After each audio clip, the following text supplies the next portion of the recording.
Good afternoon. My name is James Deitch, and this week in Historical Professions, we're looking at the subject of historical literacy.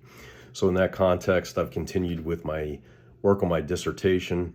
At this point, still continuing to focus on Colonel Rahl and his loss of the garrison at the town of Trenton during the American Revolution on Christmas Day of 1776. One of the more interesting things that we found, if you'll remember the last week, I had used the word negligence, and I am looking for the legal ramifications of that, looking for evidence of a court-martial, which I've made great headway in the last week, not only with the archives in Hessen-Kassel and the city of Marburg in Germany, but also in Pennsylvania, where I found some primary sources. Now, the battle is important because it changed George Washington's fortunes at that time and that of the Continental Army. It was a turning point for the war. And one of the things that we're looking for in historical literacy is to not only be able to comprehend the information, but also understand the words that are being used, the impact of those words, the proper context of the words, not only as we understand them today, but more importantly, how they were used at the time. And that is very pertinent to the legal questions that we've got, and the problem with the initial questions as well as it relates to Johann Gottlieb, his character, and his performance during the battle. So in this, and in looking at the library, the Falwell Library, I selected a couple of articles, one of them by Stan Fellows, the other one by a very renowned, and unfortunately just recently passed historian by the name of David McCullough. Some may know him for his work on the book 1776.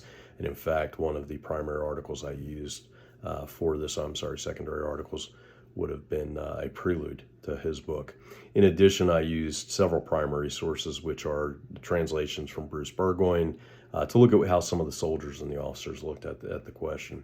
And so returning to the original problem in question as to whether Johann Gottlieb Rahl was inebriated, unprepared, and otherwise negligent either personally or tactically during the battle, this is where the question of historical literacy really comes into play. Can we go ahead and look at the historiography of a subject, dissect it, look at the various elements of it in context, contrast them? This is really important when you get into the primary sources. As I was reviewing the journals and the diaries, both in English and German, looking for inconsistencies in how the narrative and the story is told. And so in that sense, one of the things we want to look at is what is the self-interest of the narrative and the person writing the narrative. And so here we found one officer who was very self-promoting, wasn't focused on Rahl itself, but only on how well he was doing. Others who perhaps felt more culpable and responsible for the loss placed blame on Rahl, and they were a little harsher in their assertions regarding his performance, behavior, and preparedness. But going back to the historiography again for the secondary sources, it's interesting to find how much treatment each historian applies to various elements. Remember that the victor will write the narrative in any event. And in this case, it's no different. It was in the interest of those who were patriotic to propose that Washington was perhaps greater in his performance than he actually was. There were certainly things that worked in his favor.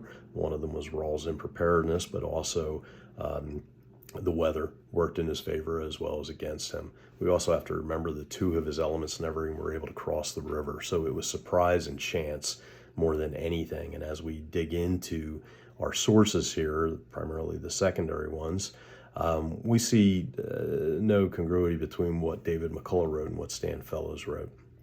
And so that is my understanding of historical literacy. That is the purpose of this exercise, was to go ahead and use the sources available to us to put in context and contrast what different historians have written on the subject. I look forward to discussion on this. Thank you.